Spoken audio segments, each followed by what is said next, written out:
Welcome to the Fear and Greed Daily Interview. I'm Sean Aylmer.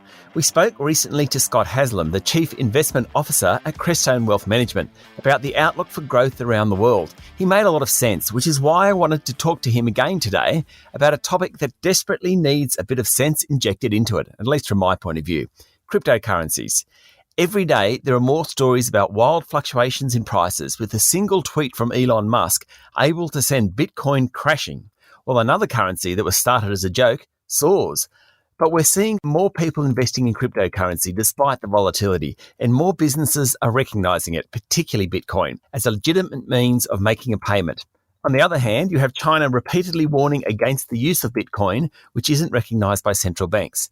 And now the volatility in the crypto market is starting to bleed into equity and bond markets.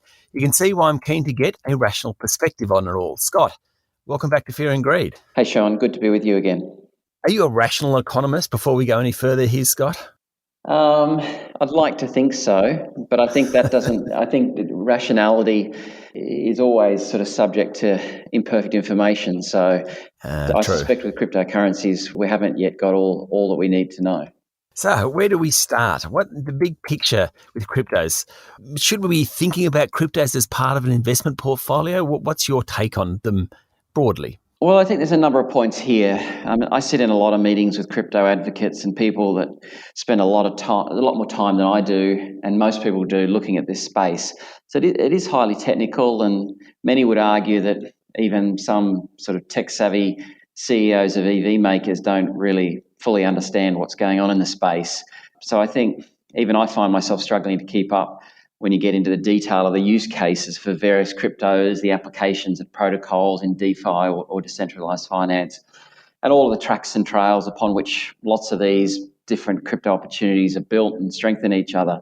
But I think the first point I'd make is that some investors have made up their mind and others haven't. And yet this market's, depending on what day you look at it, $2.5 trillion worth. So I think I'd argue it's probably appropriate that investors start doing some research, get some understanding, at least help make up their own minds about whether this is a valid investment space or not.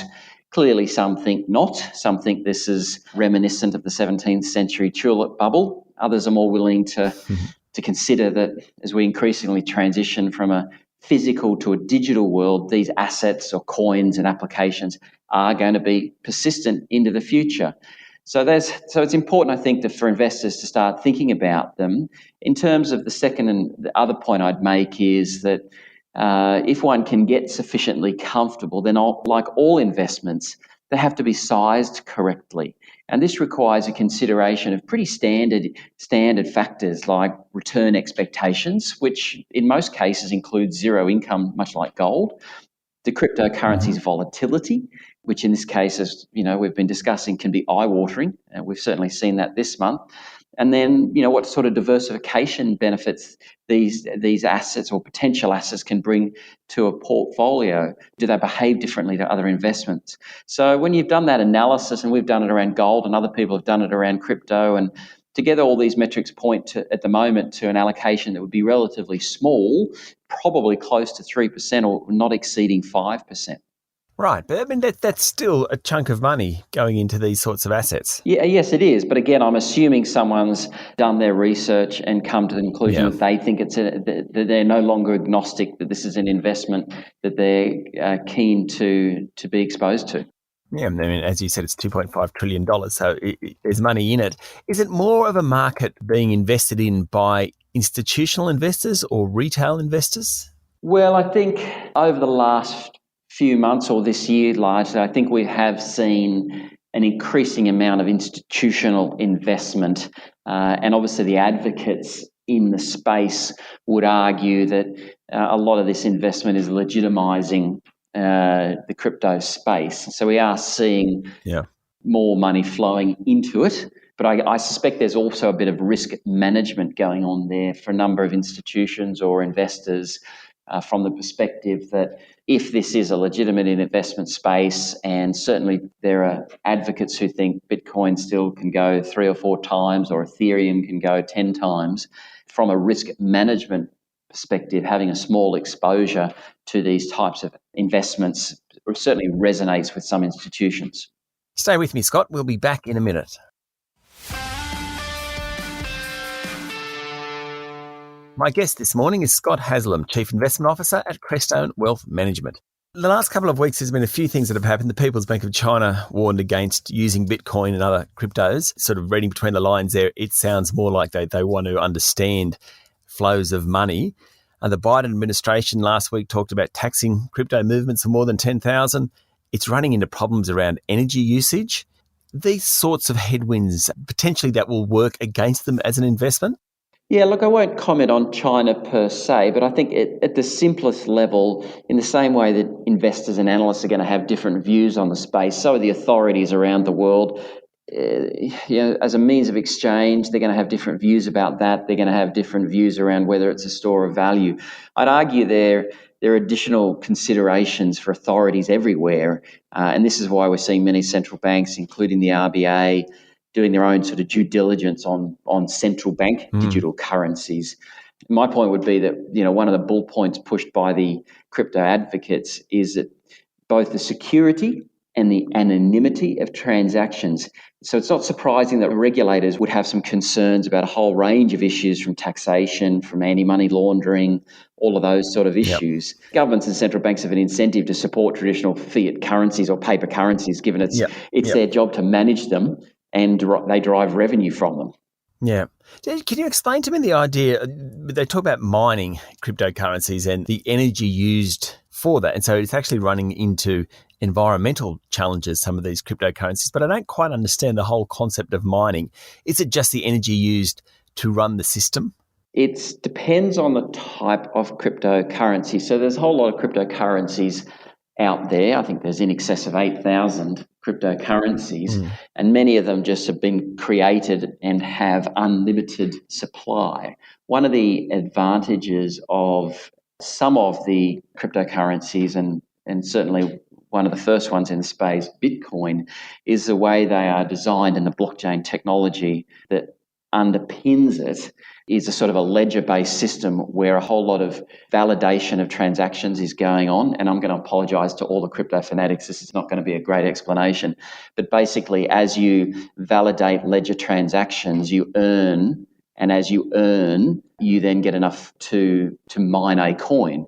Now, in the way that Bitcoin has been designed, the amount of ledger transactions you need to validate, or the amount of energy that will be required to validate those transactions, exponentially rises through time, so that the amount of just natural energy or electricity required to mine a token now versus the past is going up exponentially. And in the way Bitcoin's designed, there will be no more Bitcoins effectively from about 2140, which neither you and I will need to worry about. But nonetheless, there's in contrast to, say, fiat money or paper money, where central banks are arguably printing and printing and printing it, there is a very defined supply path for Bitcoin, which adds a scarcity element to it. But that is not true of all cryptocurrencies. It is a particular element of Bitcoin. Should we be talking about Bitcoin separately to the rest of them? Because it is definitely the biggest. It's definitely the biggest, but I just think just because something's the biggest or the most used doesn't mean it's necessarily going to be the winner. I think we can all remember MySpace or Betacam. I think what we'll come to accept is that lots of different cryptos have different attributes, and Bitcoin is probably not as easy to transact in, or doesn't have as much flexibility as, say, some other cryptocurrency. Say, for example, Ethereum has the added advantage of being programmable, so you can insert a code into the. And again, I apologize to the crypto advocates. You can insert a code into the way the coin is transacted, which can define how that coin is utilized. So it could be spent here but not there. And you can see here that the extent of natural societal implications that might have for governments or the like. So the programmability of Ethereum aligns itself to a lot of real world cases and financial transactions. And over this year or the past year, a lot of newer coins or networks or protocols that were initially seen as sort of Ethereum killers are increasingly building bridges or rails along which they work with Ethereum to really create an ecosystem that's advancing all of these coins. So I don't know that Bitcoin necessarily, it's clearly the most popular, it's the most one that has the strongest scarcity value, but I think we've got to recognise that this is a rapidly changing space and it's really hard to know who the long-term winners will ultimately be. We'll be back with more in a moment. I'm talking to Scott Haslem, Chief Investment Officer at Crestone Wealth Management. Do you think that cryptocurrencies and digital tokens will ever be accepted generally? And I suppose that means having central bank recognition?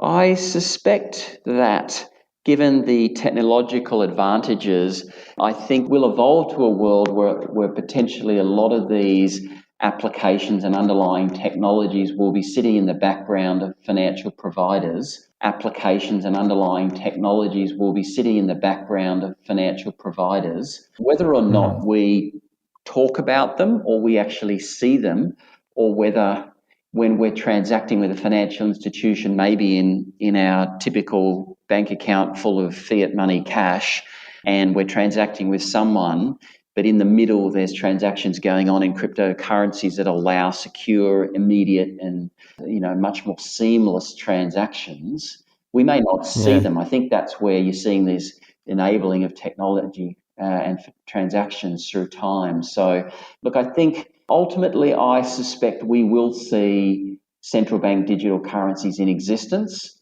Yep. And it'll be interesting, but I think it's difficult to know just how pernicious they will be in society. And I think it's also challenging to equate the underlying use case to the value of an investable coin. So how do you align the value of the coin to the extent of usage of, say, Ethereum in the financial system? Obviously, the more usage there is, the more demand for the coins there are, and therefore the value of the coin should go up for an investor. How that plays out in the future, I think, is a pretty interesting question. Yeah. I suppose I'm not an advocate, but there are uses of cryptocurrencies which are incredibly beneficial, and obviously transfer of money across borders being one of those things. Absolutely. But obviously, as we're seeing now, it's unlikely that governments are not going to want to have some notion of what's going on in that space from a taxation perspective or from an AML or anti-money laundering in the various and sundry ways. So I think that space is something we're going to have to keep an eye on. But obviously, at a more simplistic level, as we can see this year and specifically in May, the volatility of crypto has been quite remarkable and clearly challenges as an investment in terms of its either means of exchange or as a store of value. So sort of rounding it out back to the beginning, I mean, it's a $2.5 trillion market, but investors need to do research and understand what they're doing before they opt in or not. And indeed, they need to size it correctly in their investment portfolio. And I think, look, this is an evolving asset class, and we are in a decade where it's evolving, and all the answers are unlikely to be known today. Yeah. Scott, thanks for talking to Fear and Greed. Terrific. Thanks, Sean. That was Scott Haslem, Chief Investment Officer at Crestone Wealth Management. This is the Fear and Greed Daily Interview. Join me every morning for the full Fear and Greed podcast with all the business news you need to know. I'm Sean Aylmer. Enjoy your day.